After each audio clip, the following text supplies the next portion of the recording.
Bismillahirrahmanirrahim. Assalamualaikum warahmatullahi wabarakatuh. Innal hamdalillah nahmaduhu wa nasta'inuhu wa nastaghfiruh wa na'udzu billahi min syururi anfusina wa min sayyiati a'malina. May yahdihillahu fala mudhillalah wa may yudlil fala hadiyalah. Asyhadu an la ilaha illallah wahdahu la syarikalah wa asyhadu anna Muhammadan abduhu wa rasuluh. Allahumma salli ala sayyidina Muhammad wa ala ali sayyidina Muhammad. Syukur alhamdulillah kita dapat berjumpa kembali di channel ini. Harapan dan doa saya, semoga saudaraku semua yang menonton video ini selalu diberikan kesehatan, dilapangkan rezekinya, diampuni dosanya, dan dipanjangkan umurnya. Amin.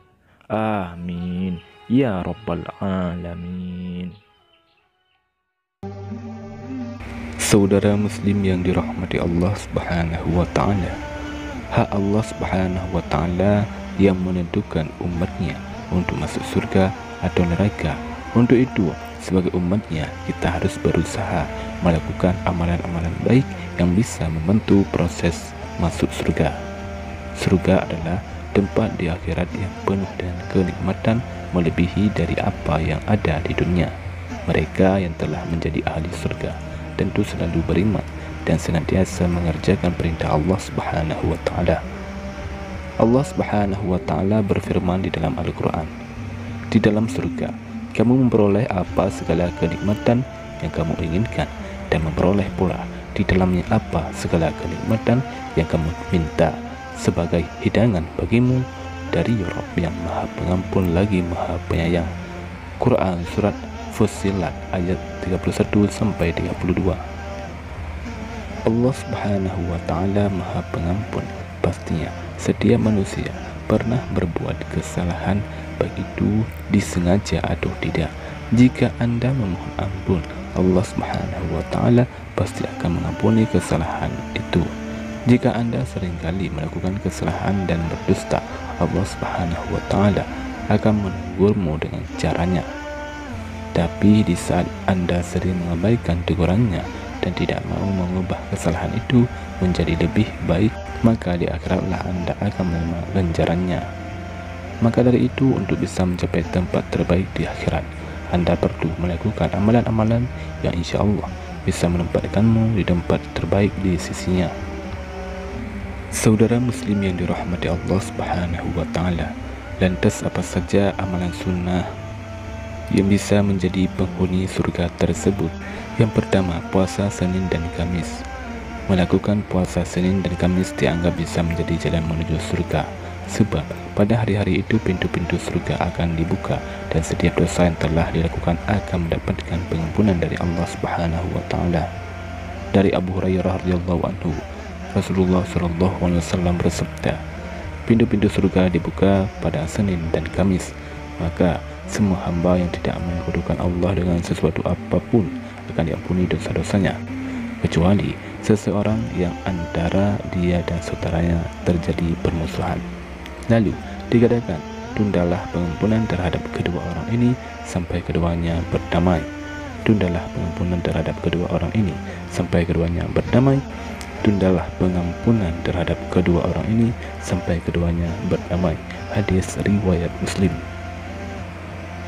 Selain berpuasa di Senin dan Kamis, rupanya ibadah ini sangat bermanfaat sebagai amalan yang dianjurkan oleh Rasulullah SAW. Yang kedua, menjenguk kerabat yang sakit. Ini adalah amalan utama yang sangat bernilai, meskipun kita datang tanpa membawa apapun. Kehadiran kita bagi mereka yang sakit tentu akan memberikan semangat baginya untuk sembuh. Tidaklah seorang muslim menjenguk muslim yang lain di pagi hari, melainkan 70.000 malaikat bersalawat atasnya, meminta ampun untuknya hingga ia berada di sore hari.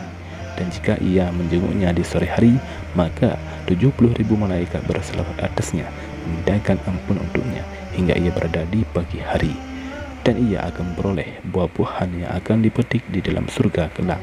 Hadis riwayat At-Tirmizi. Yang ketiga, bertakziah.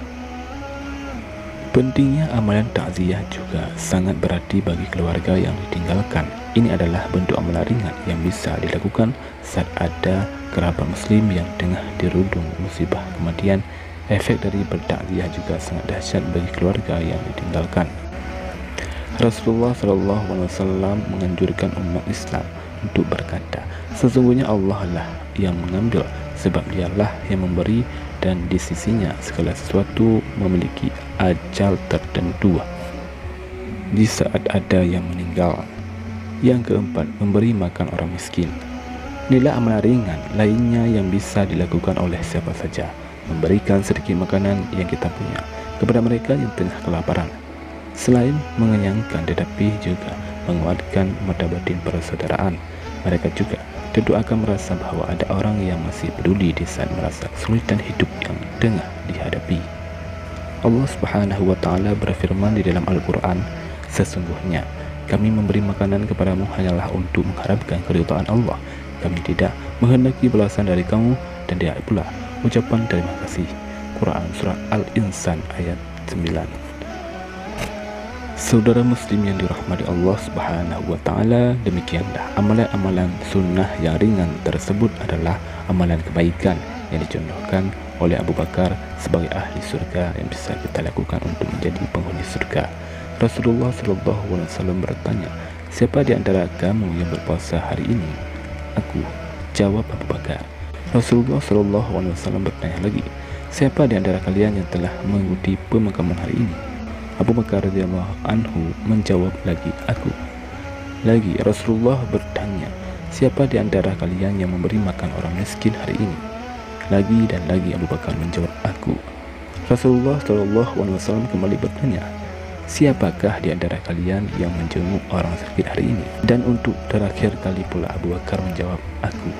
Kemudian Rasulullah SAW berkata, jika terkumpul seluruh amalan pada seseorang seperti ini, niscaya ia akan masuk surga. Dan demikianlah amalan ringan Abu Bakar yang bisa dilakukan dengan amalan di satu hari dengan niat dan ketulusan. Semoga kita semua senantiasa mengamalkan 4 amalan sunnah ini dengan mengharap ridha dari Allah Subhanahu wa Ta'ala, dan semoga Allah Subhanahu wa Ta'ala menempatkan kita semua di tempat yang terpuji, yaitu di surganya. Amin ya rabbal alamin. Wallahu a'lam bissawab. Assalamualaikum warahmatullahi wabarakatuh.